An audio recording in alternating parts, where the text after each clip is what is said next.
ನಮಸ್ಕಾರ, ನಾನು ಗುರುರಾಜ್, ವಿಜಯಪುರ ಜಿಲ್ಲಾ ನ್ಯೂಸ್ ವರದಿಗಾರ. ವಿಜಯಪುರ ಜಿಲ್ಲೆಯ ಬಬಲೇಶ್ವರ ಮತಕ್ಷೇತ್ರ ಮತ್ತೊಮ್ಮೆ ರಾಜ್ಯದ ಗಮನ ಸೆಳೆಯುವಂಥ ಕ್ಷೇತ್ರವಾಗಿದೆ.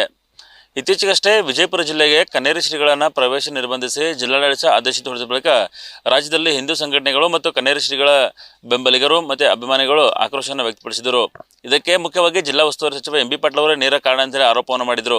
ಜೊತೆಗೆ ಈ ವಿಚಾರಕ್ಕೆ ಸಂಬಂಧಪಟ್ಟಾಗಿ ವಿಜಯಪುರ ಜಿಲ್ಲೆಯಲ್ಲಿ ಹೋರಾಟವನ್ನು ಸಹಿತ ನಡೆಸಿದರು. ಅದಾದ ಬಳಿಕ ಬೆಳಗಾವಿಯಲ್ಲಿ ಹಿಂದೂ ಸಂಘಟನೆಯ ಪ್ರಮುಖರು ಬಿಜೆಪಿ ನಾಯಕರು ಎಲ್ಲ ಸೇರಿ ಸಭೆಯನ್ನು ನಡೆಸಿ ಹೋರಾಟವನ್ನು ಆರಂಭಿಸೋಣ ಅಂತೇಳಿ ಅದಕ್ಕೆ ಹೇಳಿದರು. ಅದರ ಭಾಗವಾಗಿಯೇ ಈಗ ಅಧಿಕೃತವಾಗಿ ದಿನಾಂಕ ಘೋಷಣೆ ಆಗಿದ್ದು. ಈ ಹಿಂದೆ ಬೆಳಗಾವಿಯಲ್ಲಿ ನಡೆದ ಸಭೆಯಲ್ಲಿ ದಿನಾಂಕವನ್ನು ಘೋಷಣೆ ಮಾಡಿರಲಿಲ್ಲ, ಆದರೆ ಈಗ ಅಧಿಕೃತವಾಗಿ ದಿನಾಂಕವನ್ನು ಘೋಷಣೆ ಮಾಡಲಾಗಿದೆ. ಈಗ ಬಬಲೇಶ್ವರದಲ್ಲಿ ನಾಳೆ ಡಿಸೆಂಬರ್ 29ಕ್ಕೆ ಸಮಾವೇಶ ನಡೀತಾ ಇರುವಂಥದ್ದು ಬಸವಾದಿ ಶರಣರ ಹಿಂದೂ ಸಮಾವೇಶ ನಡೀತಾ ಇದೆ.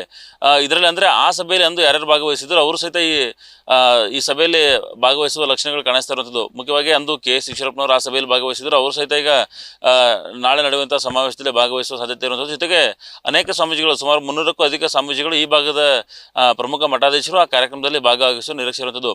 ಇದು ಬಹಳಷ್ಟು ಕುತೂಹಲ ಕೆರಳಿಸುವಂಥದ್ದು. ಯಾಕಂದರೆ ಕಳೆದ ಬಾರಿ ಮುಖ್ಯಮಂತ್ರಿ ಸಿದ್ದರಾಮಯ್ಯನವರು CM ಆಗಿದ್ದಾಗ ಆವಾಗ ಎಂ ಬಿ ಪಾಟೀಲ್ ಅವರು ನೀರಾವರಿ ಸಚಿವರಾಗಿದ್ದರು. ಆವಾಗ ಪ್ರತ್ಯೇಕ ಲಿಂಗಾಯತ ಹೋರಾಟ ಸಹಿತ ಜೋರಾಗಿತ್ತು.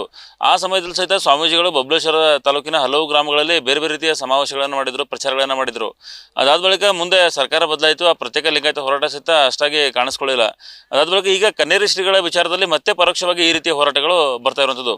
ಅದರಲ್ಲೂ ವಿಶೇಷವಾಗಿ ಇವರು ಹೋರಾಟ ಆರಂಭಿಸುವಾಗ ಬಹುತೇಕ ಜಿಲ್ಲಾ ಕೇಂದ್ರಗಳ ಆರಂಭಿಸೋದು ಒಂದು ವಾಡಿಕೆ. ಆದರೆ ತಾಲೂಕು ಕೇಂದ್ರ ಆಗಿರುವಂತಹ ಬಬಲೇಶ್ವರದಲ್ಲಿ ಈ ಒಂದು ಸಮಾವೇಶ ಹಮ್ಮಿಕೊಂಡಿರೋದು ರಾಜಕೀಯ ಜಿದ್ದಾಜಿದ್ದಿಗೆ ಇದು ಕಾರಣವಾಗಿರುವಂಥದ್ದು. ಮುಖ್ಯವಾಗಿ ಎಂ ಬಿ ಪಾಟೀಲ್ ಅವರು ಕನ್ನೇರಿ ಶ್ರೀಗಳನ್ನು ವಿಜಯಪುರ ಜಿಲ್ಲೆಗೆ ಬರದಂತೆ ಪ್ರವೇಶ ನಿರ್ಬಂಧ ಮಾಡೋದಕ್ಕೆ ಅವರೇ ಪ್ರಮುಖ ಕಾರಣ ಅಂತೇಳಿ ಅವರ ಭಕ್ತಾದಿಗಳು ಆರೋಪ ಮಾಡಿದ್ದ ಬಳಿಕ ಅದಕ್ಕೆ ಸಂಬಂಧಪಟ್ಟಂಗೆ ಹಿಂದೂ ಸಂಘಟನೆಗಳು, ಬಿಜೆಪಿ ಕಾರ್ಯಕರ್ತರು ಹೋರಾಟವನ್ನು ಮಾಡಿದರು. ಎಂ ಬಿ ಪಾಟೀಲ್ ಅವರು ಇದನ್ನು ಆದಷ್ಟು ಬೇಗ ಹಿಂತಕೊಳ್ಬೇಕು ಅಂತ ಹೇಳಿ, ಜೊತೆಗೆ ವಿಜಯಪುರ ಜಿಲ್ಲಾಡಳಿತದ ವಿರುದ್ಧ ಕೋರ್ಟ್ಗೆ ಸಹಿತ ಹೋರಾಟ ಮಾಡಿದರು. ಆದರೆ ಕೋರ್ಟಲ್ಲಿ ಈ ಹೋರಾಟಗಾರರಿಗೆ ಹಿನ್ನಡೆ ಆದ ಬಳಿಕ ಅದು ಅಲ್ಲಿಗೆ ಮುಕ್ತಾಯವಾಗಿತ್ತು. ಕೊನೆಗೆ ಡಿಸೆಂಬರ್ 14ಕ್ಕೆ ಶ್ರೀಗಳು ವಿಜಯಪುರ ಜಿಲ್ಲಾ ಪ್ರವೇಶ ನಿರ್ಬಂಧ ಆದೇಶ ಮುಕ್ತಾಯವಾದ ಬಳಿಕ ಈಗ ಶ್ರೀಗಳು ಯಾವುದೇ ಸಮಯದಲ್ಲೂ ವಿಜಯಪುರ ಜಿಲ್ಲೆಗೆ ಬರ್ಬೋದು. ಹಾಗಾಗಿ ಅವರನ್ನು ಸಮಾವೇಶದ ಮೂಲಕ ಕರೆತರಬೇಕು ಅನ್ನೋ ಕಾರಣಕ್ಕೆ ಈ ಸಮಾವೇಶ ಮಾಡ್ತಾ ಇದ್ದಾರೆ ಅನ್ನೋದ್ರ ಬಗ್ಗೆ ಸ್ಪಷ್ಟವಾಗಿ ಅವರು ಮಾಹಿತಿ ನೀಡಿಲ್ಲ. ಆದರೆ ಬಸವಾದಿ ಶರಣರ ಹಿಂದೂ ಸಮಾವೇಶ ಅಂತ ಹೆಸರಿಟ್ಟಿರೋದು ಬಹಳಷ್ಟು ಆಶ್ಚರ್ಯಕ್ಕೆ ಕಾರಣವಾಗ್ತಿದೆ. ಸಹಜವಾಗಿ ಹಿಂದೂ ಸಮಾಜೋತ್ಸವ ಅಂತ ಹೇಳಿ ಬೇರೆ ಬೇರೆ ಕಡೆ ಕಾರ್ಯಕ್ರಮ ನಡೆಯುವಂಥದ್ದು. ಆದರೆ ಇದೇ ಮೊದಲ ಬಾರಿಗೆ ಬಸವಾದಿ ಶರಣರ ಹಿಂದೂ ಸಮಾವೇಶ ಅಂತ ಹೆಸರಿಟ್ಟಿರುವಂಥದ್ದು ಒಂದು ಕುತೂಹಲಕ್ಕೆ ಕಾರಣವಾಗಿರುವಂಥದ್ದು. ಯಾಕಂದರೆ ಕನ್ನೇರಿ ಶ್ರೀಗಳು ಭಾಷಣ ಮಾಡುವಾಗ ಅಥವಾ ಅವರ ಆಕ್ರೋಶವನ್ನು ವ್ಯಕ್ತಪಡಿಸುವಾಗ ಈ ಬಸವಾದಿ ಶರಣರು ಅಂತ ಹೇಳ್ಕೊಂಡು ಕೆಲವರು ಕಮ್ಯುನಿಸ್ಟ್ ಸಿದ್ಧಾಂತಗಳನ್ನು ಅಥವಾ ಹಿಂದೂ ಧರ್ಮದ ಆಚರಣೆಗಳನ್ನು ವಿರೋಧ ಮಾಡ್ತಾರೆ ಅಂತೇಳಿ ಆಕ್ರೋಶವನ್ನು ವ್ಯಕ್ತಪಡಿಸಿ ಅವರ ವಿರುದ್ಧ ಒಂದು ಅವಾಚ್ಯ ಶಬ್ದಗಳನ್ನು ಬಳಸಿ ಆಕ್ರೋಶ ವ್ಯಕ್ತಪಡಿಸಿದರು.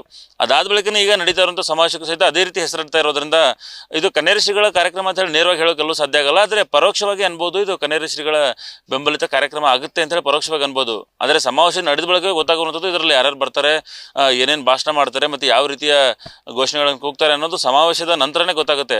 ಆದರೆ ಸದ್ಯದ ಮಟ್ಟಿಗೆ ಇದು ಅನಿಸುವಂಥದ್ದು ಏನಂದರೆ ಕನ್ನೇರಿ ಶ್ರೀಗಳ ಕಾರ್ಯಕ್ರಮವನ್ನು ಪ್ರತ್ಯಕ್ಷವಾಗಿ ಮಾಡೋ ಬದಲಿ ಪರೋಕ್ಷವಾಗಿ ಮಾಡ್ತಾ ಇದ್ದಾರೆ ಅಂತ ಅನಿಸ್ತಿರೋದು.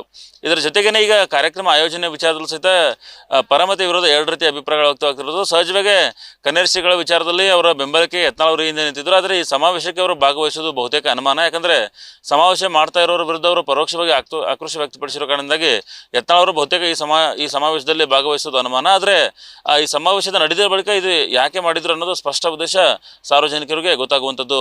ನಿರ್ಭೀತ, ನಿಷ್ಪಕ್ಷಪಾತ, ವಿಶ್ವಾಸಾರ್ಹ ಸುದ್ದಿಗಳಿಗೆ ಮತ್ತೊಂದು ಹೆಸರಾಗಿರೋ News18 ಕನ್ನಡ ಈಗ ಆಪ್ನಲ್ಲೂ ಲಭ್ಯ ಇದೆ. ದಯವಿಟ್ಟು ಇಲ್ಲಿರೋ QR ಕೋಡ್ ಅನ್ನು ಸ್ಕ್ಯಾನ್ ಮಾಡಿಕೊಂಡು ಆಪ್ ಡೌನ್ಲೋಡ್ ಮಾಡೋದಕ್ಕೆ ಮರಿಬೇಡಿ. ನಿಮ್ಮ ಬೆಂಬಲ ಹೀಗೆ ಸದಾ ನಮ್ಮೊಂದಿಗಿರಲಿ. ಧನ್ಯವಾದ.